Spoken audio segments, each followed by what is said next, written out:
High drama. The Yankees and Red Sox of the past Friday night. Crochet got the best of Judge until Judge got the best of Crochet. In the end, the Red Sox walk off. Welcome to MLB Game Night. Every game under every night, and we are underway. When that final out is made, you know it's time for Locked On MLB Game Night. All the post-game reactions to every game across the league, every single night, with insights only the hosts at Locked On can provide. Prepare to experience game day reactions like never before. Only on Locked On MLB Game Night. Your team every day. And as always, we are glad to have you on board. He is Lindsey Crosby, host of the Locked On Braves postcast. You can follow Lindsey on the X at Crosby Baseball. I'm Steve Lennox, host of the Locked On Red Sox postcast. And you can hit me up on the X at Lennox on Baseball. Lindsey, we're going to start with Yankees and Red Sox, and I think justified from Friday night at Fenway Park. We get to that in just a moment. We're also going to get to the fact that there's a tie atop the NL West with the Giants taking care of business in LA against the Dodgers on Friday night, and the Phillies got pitching and hitting. They needed both in a shutout win against the Jays. Our latest episode of the MLB Game Night, every game, every night, presented by FanDuel. Right now, new customers can get $200 in bonus bets when your first $5 bet wins. Again, we get to the Phillies shutout and plenty more around baseball. We are going to start with the Yankees and the Red Sox. Lindsey, I want to ask you this before we hear from Gabby from Locked On Red Sox. Okay. At what point in the night, Friday night, did you start paying attention to what was going on at Fenway? It's honestly hard to not watch a Yankees-Red Sox game from the very beginning, simply because this is one of the biggest rivalries in sports. But I think I noticed Crochet was still in the game as they ticked out of the 7th into the 8th. And so it officially went on the second screen while I was working on my game. It was a 1-0 game until the 9th inning. Alex Cora and Andrew Bailey allowed Garrett Crochet to go out for the top of the 9th inning. He had struck out Aaron Judge 3 times in the game, 6 times on the season in their 6 matchups going back to last weekend, but Judge got him in the 9th inning. Let's hear from Gabby, Locked On Red Sox, as the Red Sox in the end able to walk off in extras.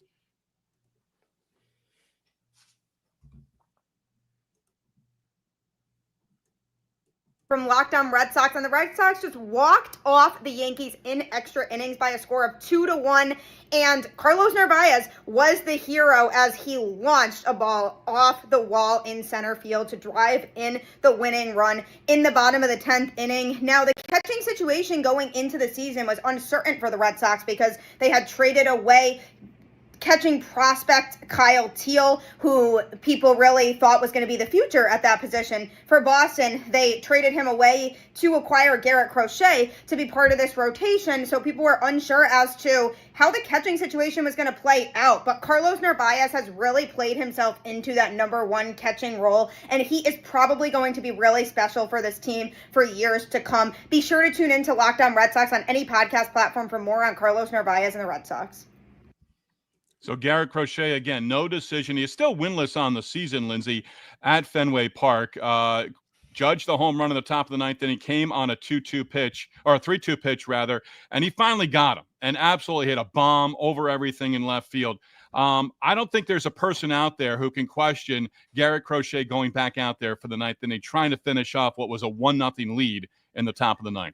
Given what the Boston bullpen's done at times this year, given the fact he was so good in this one, it makes total sense. You can't be that mad about it. This is why you go out and you get Garrett Crochet for things like this. Against your rival, their best hitter coming up in the 9th inning. And just this time it didn't work. I mean, previous history, over 6 Ks, I'd have let him face Judge's 7th time too. Narvaez, as Gabby touched on, he's been special. He was added the same day that Crochet deal came down. The Red Sox and Yankees made a rare trade. Minor league pitcher going back in the offseason to the Yankees from the Red Sox organization. Narvaez coming over. He has been terrific. Red Sox, a game under 500. They've now won 3 of the first 4 meetings of the season with the Yankees. We've talked about this. Crochet, the ace for the Red Sox, goes in the opener. Dobbins and Rodon on Saturday, and then the Yankees have their ace, Max Fried, in the finale on Sunday. What is it going to take to get Fried and Crochet in the same game? Because it's just it feels like that's what we should have gotten. But just good matchups. You can see where there's an advantage for both teams here. But I mean, come on. the way you won this one, you have the momentum going into games 2 and 3. Rays and Mets at Citi Field Friday night. Mets entering on a 6-game win streak. That win streak coming to an end. The Rays had a big inning in this one. Once they got the lead, they did not give it up. We get the details of this one from the Mets side. Chris Schubert has the details. Locked on Mets.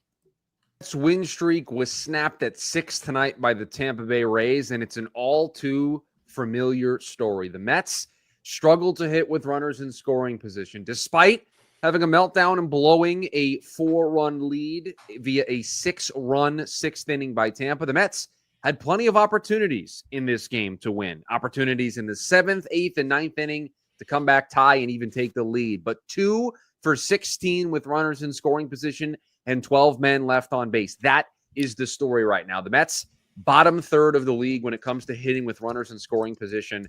And if this team wants to be a World Series contender, they have to turn this around. The last 5 World Series winners all were at least in the top 8 with hitting with runners in scoring position. The Mets right now, not anywhere close to that. And unfortunately, despite all the winning they've been doing, it reared its ugly head tonight.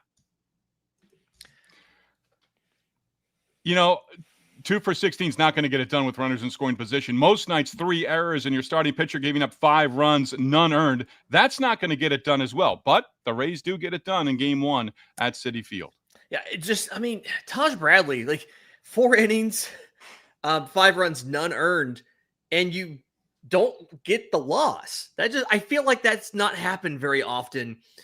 Pete Fairbanks in the 9th. We don't talk about Pete Fairbanks enough as being a fantastic closer. Single walk. He gets Ronnie Mauricio, 13 saves on the year now. Teams that have struggled with closers, they would kill to have Pete Fairbanks. We just don't ever even mention him when we talk about great closers in baseball. Yeah, and that big 6-run 6th inning, Cameron Meisner RBI base hit, tied the game at 5. Then Danny Jansen, 2-run home run off Max Kranick to make it 7-5. Kranick coming up from the minors. He's been with the big league club this year, but he comes up with Kodai Senga going on the IL. We talked about him Thursday night. Mm-hmm. The hamstring injuries, they're saying grade 1, so that's the least severe, and maybe only a couple of weeks for Senga.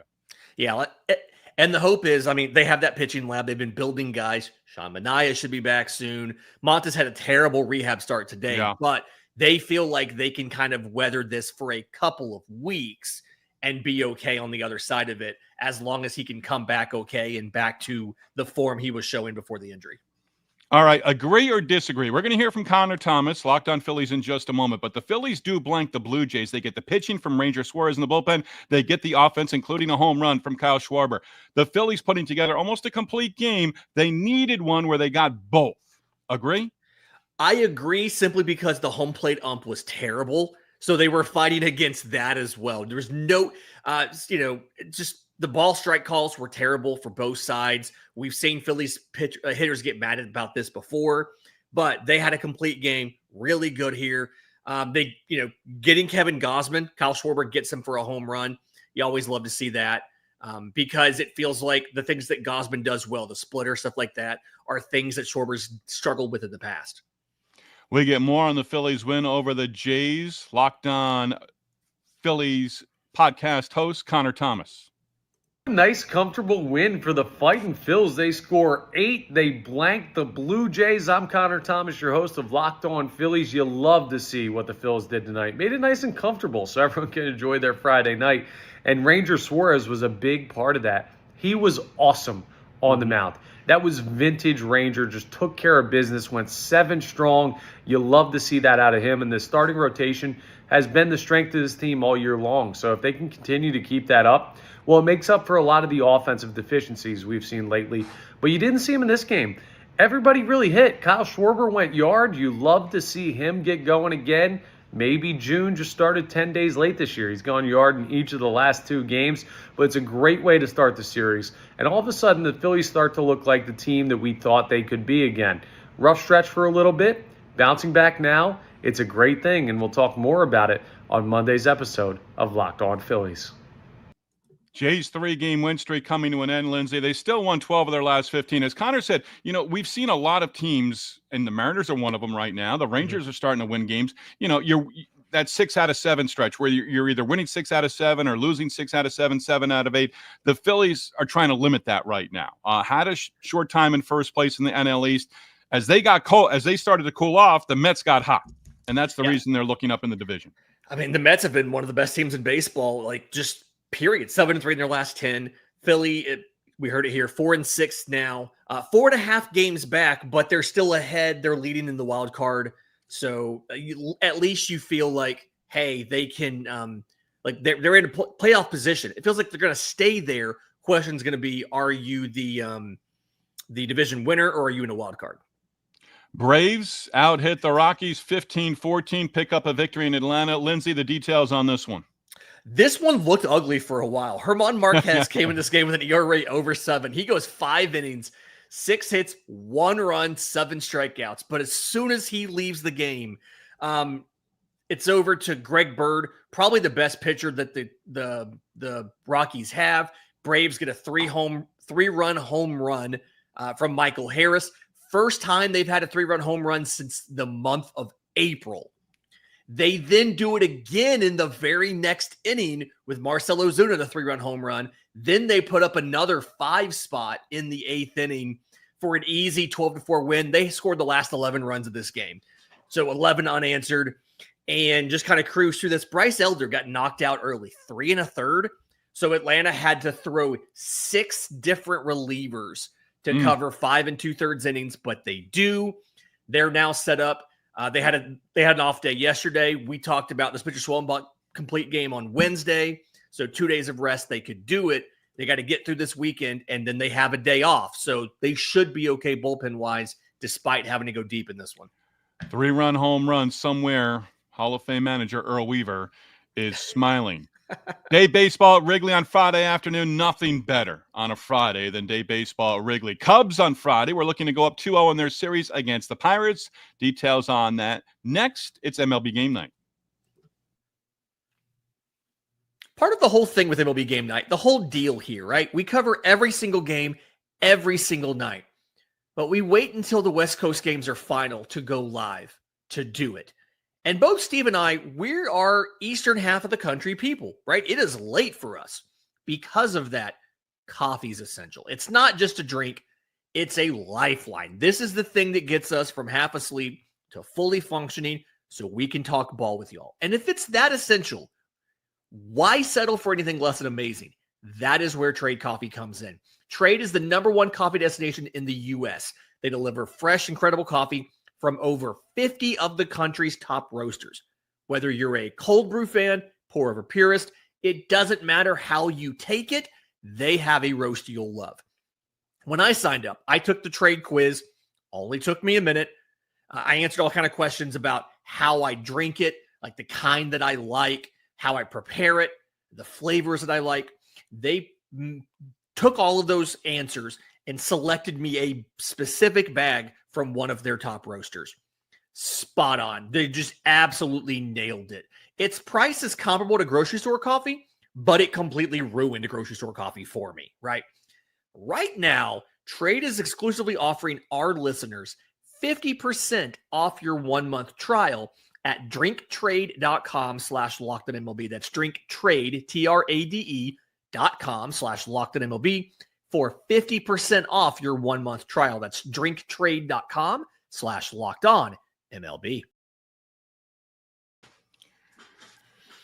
If within 30 minutes of us concluding our latest edition of MLB Game Night, every game, every night, I'm hankering for a coffee as I do a little post-production and notes for Saturday, Lindsay, you're going to get a phone call. And that's certainly possible. Yep. Pirates able to even up their series. Extra inning win at Wrigley Field on Friday afternoon against the Cubs. Any win for the Pirates is a good one, and any win for the Pirates means our guy Gary, Locked On Pirates, is going to be in a good mood. Whew. Pirates win a hard-fought game today, 2-1 against the Chicago Cubs in Chicago to take Game 2 of this 4-game set. Paul Skenes pitched 5 clean innings, but man, the Cubbies made him work for it. Tons of pitches, tons of foul balls, 24 in all, actually.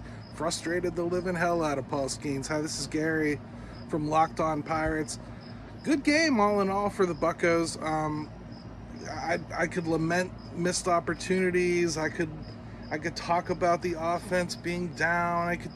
I could do all that stuff. Instead, what I'm going to say is that both of these teams pitched Horton was great. Skenes was great. Pirates bullpen was just a little better. Ended up winning this one 2-1 in extras. Look forward to tomorrow's matchup. Mike Burrows goes for the Bucks, hopefully to get that second win. Check it out on Monday. All new Locked On Pirates will recap this series in whole after we've seen the whole thing play out. Steve, am I right to be a little disappointed that we only got 5 innings of Skenes and 5 2/3 of Horton? Because that was my first thought when I was watching this game live. I wanted more. Yeah, and as Gary said there, foul off 2-strike pitches. Make him throw pitches. They're not going to overtax him over the course of an outing. Mm-hmm. And I love the win-loss record. 300 game winners, all those different things. I know that's going to be a thing in the past, in the future, and there's already people clamoring about the win-loss record doesn't mean anything. But Paul Skenes, if he has the career that everyone's projecting him to have, and probably he pitches for the Pirates and then another team and lands a huge contract down the road, but he's not going to have anywhere near. This is 2 years. He might have 150 wins in the big leagues. He has 7 straight outings of 0 or 1 runs, and he's 1-2 with 4 no decisions in that stretch. I've never felt that bad for a professional athlete until Paul Skenes goes, scoreless outing. Jacob deGrom from the Mets. Yeah, at least deGrom won a Cy Young. I don't feel like Skenes is going to do that. It's just my goodness, what else does the man have to do to get some help here? Yeah, Cubs lose this one. They had opportunities. Let's hear from Sam Olber. But they really squandered some opportunities offensively against Skenes and the Pirates bullpen too. Right, no more sugarcoating it. That was an absolutely awful display of situational hitting by the Chicago Cubs Friday at Wrigley Field. I'm Sam Olber from the Locked On Cubs podcast. Monday in Philadelphia was bad. This was far, far worse. Cade Horton was great.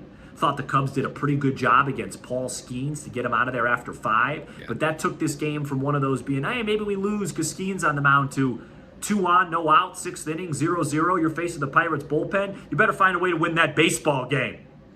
Dansby Swanson decided to just swing at the first pitch. No effort to bunt. No effort to go the other way. 5-4-3 double play. That was the biggest play in this game by far. Not far behind that was the 10th inning, down a run. Ghost runner on second, no outs. Top of the order up. Happ, weak grounder to third. Tucker got a really good pitch to hit. Popped it up. And I have no idea what Saya's at bat was. The bats are struggling now.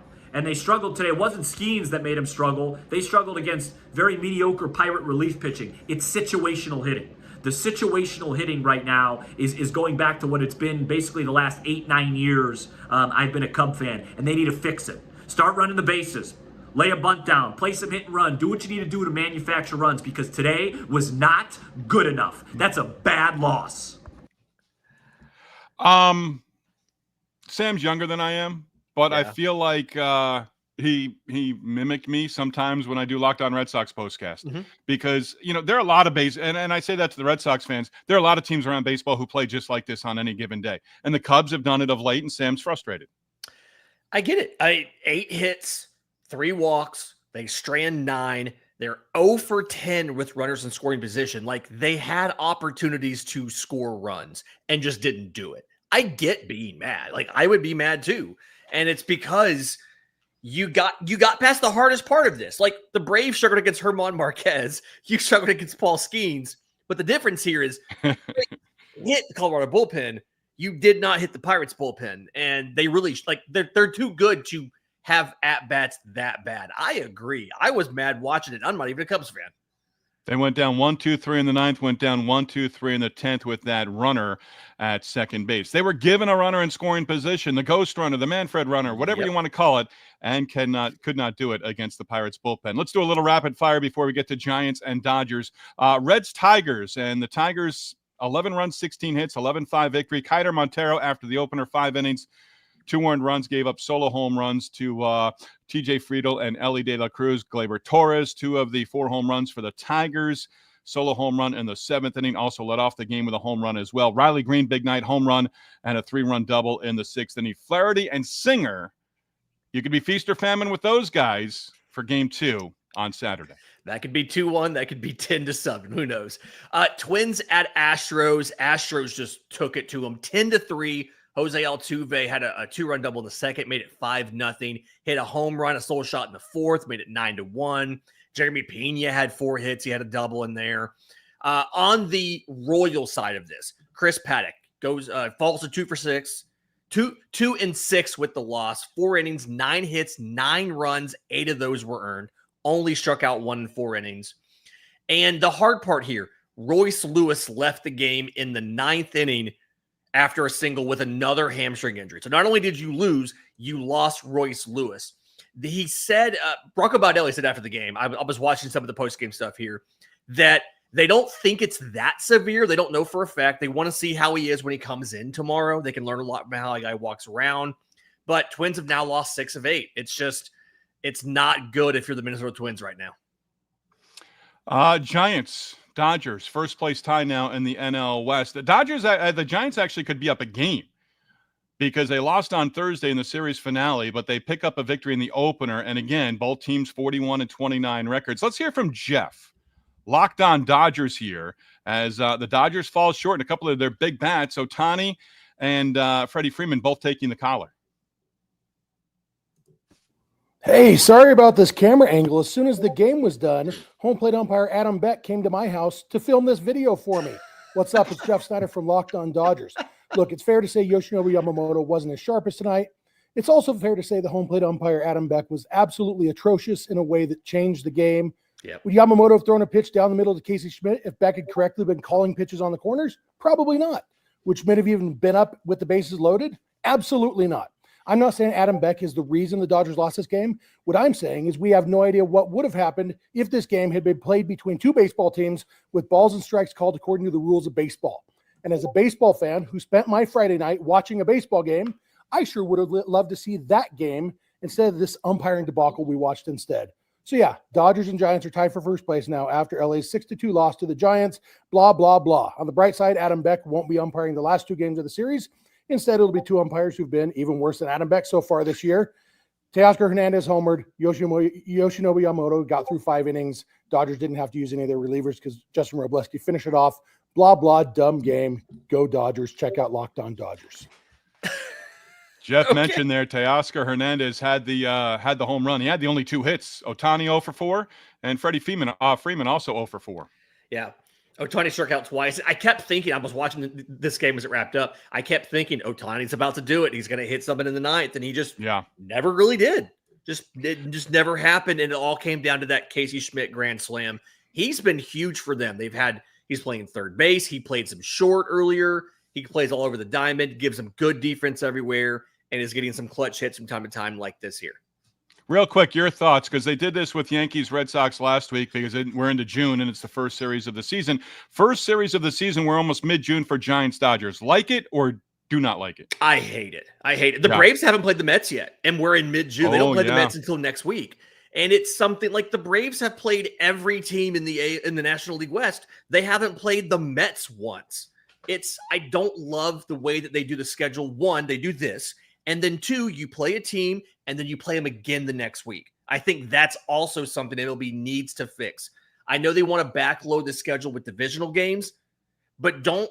Chris Sale's made 2 starts against the NL East. He's made 6 starts against the NL West. What are we doing here? Okay, there you go. Cardinals dropping another one, and they've been scuffling of late. We're going to hear from JD as the Cardinals and Brewers with their series in Milwaukee. We'll get the details of that one and hear from our co-host on MLB Game Night, JD, when we continue. It's MLB Game Night. The NBA Finals are absolutely nuts right now. 111-104, Oklahoma City over Indiana. Tied 2 games apiece. We've got at least 2 games left in the finals. It's probably going the distance and going 7. And because of that, there's never been a better time to get in on the action than with FanDuel, because FanDuel makes it easy to stay in the game both before tip-off and live. They have player props, performance trends, same-game parlays. You have more ways than ever to play smart and win big. What if you have an idea of who might be the X factor that can swing a game? You can go in there and put a live prop bet mid-game based on how you feel the next one's going to go. So if you're new to FanDuel, it is the perfect time to sign up. Head to FanDuel.com, place your first $5 bet. If it wins, you'll get $200 in bonus bets. Make every moment more with FanDuel, an official sports betting partner of the NBA. All right, Cardinals and Brewers got their series underway on Thursday. Brewers blanked the Cardinals in Game 1. So the Cardinals looking to avoid a 6th straight loss on Friday in Game 2 of the series. That did not happen. 1-run victory for the Brewers. We hear from JD, Locked On Cardinals, and again, one of our co-hosts here on MLB Game Night. 6 in a row. 6 losses in a row now for the Cardinals. Hey, it's JD from Locked On Cardinals. And those wonderful times in May, remember those? Yeah, they've all been disappeared. The Cardinals lose to the Brewers 3-2. Drop not only their 6th in a row, but they're now 3-9 in the month of June. One day it's pitching, one day it's hitting, some days it's both. Eric Fetty, high five, dude. Good effort tonight. Pitched well. Offense scores just 3 runs on 5 hits. Lars Nootbaar completely broken. Strikes out 4 more times, including the last out of the game, with the tying run on second base. Mind you, Ollie did say after the game, though, that they are going to make a change at the top of the order. Former Cardinal and lefty Jose Quintana is scheduled to start, so expected to be righty heavy. I'm guessing Mason Wynn will probably get the first crack at the leadoff job since he was the leadoff guy last year. But it's been an ugly stretch of baseball for the Cardinals, so I'm going to follow the lead of the great John Bluto Blutarski, who once said, my advice to you, start drinking heavily. And you better listen to him. He's in pre-med. For the latest updates and info, be sure to keep it Locked On Cardinals. We give a lot of numbers in baseball. 0.0 was the GPA there, by the way. Nice. Hey, Eric Fetty, not his fault. We talked about this one could have gone either way with the pitching staff. Freddie Peralta was good. 6 innings, 1 run, 6 strikeouts. It's all just down to the offense. Like William Contreras had 2 RBI and a double, but like other than him, there just was no offense here. And it's like the Cardinals, like you said, 6 in a row. You'd hate to see it because they were way overproducing. They've now fallen back to 3rd place in the Central. And I don't feel like you're going to get more than max 1 wild card team out of the Central. Speaking of offense or no offense, Angels no offense against, Charlie Morton with 5 scoreless for the Orioles on Friday night. 10 He had strikeouts. 10 strikeouts, 10 Ks. ERA still over 6. Orioles win at 2-0 in Charm City. 2nd shutout win of the season for the Orioles pitching staff. That ranks amongst the worst in Major League Baseball. Felix Bautista, 1-2-3 9th inning, a couple of strikeouts, 13 save. As I was typing that out earlier and looking at his 9th inning, I'm thinking that guy's probably going to be on the trade market here in the coming weeks. It feels like they might go ahead and move Charlie Morton, Ramon Laureano. He had a solo shot in this game. It's his 8th of the year. Now he's back from injury. Both those guys were with the Braves last year. They left. Probably going to trade them. Ryan O'Hearn had a solo shot as well. His 10th of the year. Just a lot of trade candidates here because the Orioles are 28-40 and they need future assets. Don't keep a 41-year-old Charlie Morton. What's he going to do for you? Yeah, and the ouch of the night, Lamont Wade, mentioned the strikeouts, 15 total for Orioles pitching, 10 for Morton, 0 for 4, and 4 Ks. Hey, the Rangers have won 5 of 6 in case no one's noticed. Take care of the White Sox on Friday, 3-1. Within a couple of games of 500 right now, so trending in the right direction after they were trending in the negative direction for quite a while there. I think the big thing here, Josh Smith has stepped into a leadoff role for them. He plays anywhere they need. Like he had a solo home run in the 3rd. He scored all 3 runs in this game. It's his 5th straight multi-hit game.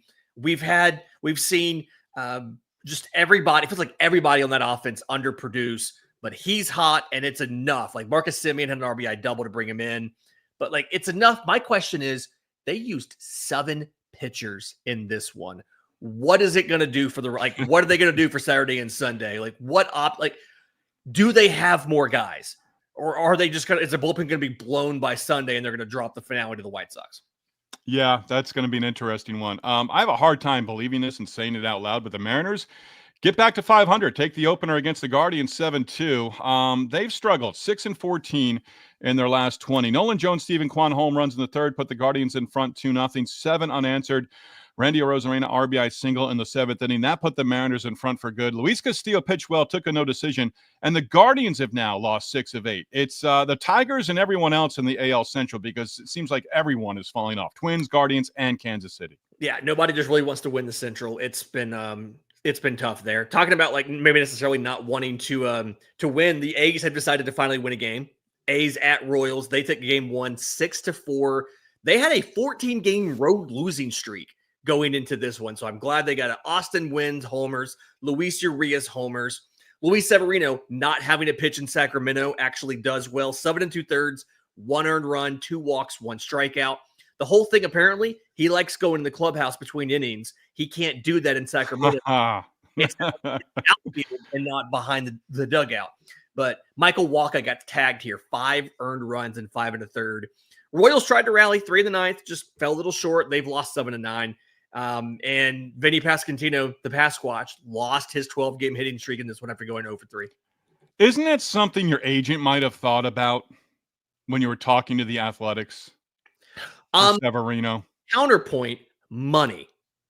Yeah. It was the biggest, it was a bigger deal than any of us thought he was going to get by far. Yeah. And I think that's the only thing they really looked at. They didn't think about the rest of it. Hey, if you liked offense and rain, you got both in D.C. on Friday. 2-hour plus rain delay for the Marlins and Nationals. I've been there. Orioles also had a rain delay in Baltimore. I've been out in Frederick, Maryland. Did it actually rain, though? No, well, thank you. That's what I was going to say. Like, I've been Washington in lengthy rain delays, and it never rains. Frederick, Maryland, lightning delays, tarp delays. It never rained. It actually rained this time. Yeah. Yes. Marlins were up 6-0 in this one. They were up 8-2 in this one. Gus and Ramirez had a couple bombs, but the big thing for me, James Wood just continues the coming out party. 3 hits, 4 RBI, 3 runs scored. The ball just sounds different off that dude's bat. He's special. My goodness.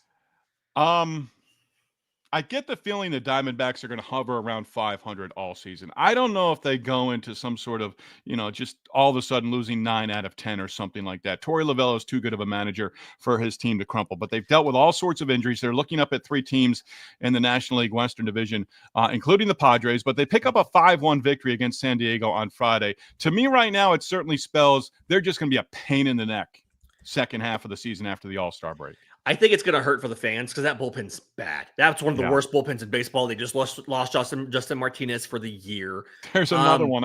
Another one, yeah, another UCL thing there. Like Josh Naylor, Corbin Carroll, homered. They've got so many expiring contracts that they could get some really good pieces for. Naylor, Eugenio Suarez, Zach Gallen, Merrill Kelly. They could get so many prospects if they decide to sell and just feel like they're maybe not going to until it's too late. Another MLB game night just about to wrap. Lindsay, final swing. Listen, I get frustrated when the premier pitching matchup of the day underperforms. Horton Skenes were good for 5. I wanted 7. Please, on Saturday, give us a pitching matchup. That's all I'm asking for. Love it. Love it. Love it. Love it. That's going to do it for us. That's a wrap. Be sure to tell your friends all about us. Subscribe to the Locked On MLB YouTube channel. Subscribe and give us a 5 for 5 review on the audio podcast as well. Lindsay and I are back at it within minutes of the final out of the last game Saturday night into Sunday morning. And we'll be wishing all the fathers a happy Father's Day as well. MLB game night. MLB game night. Every game, every night.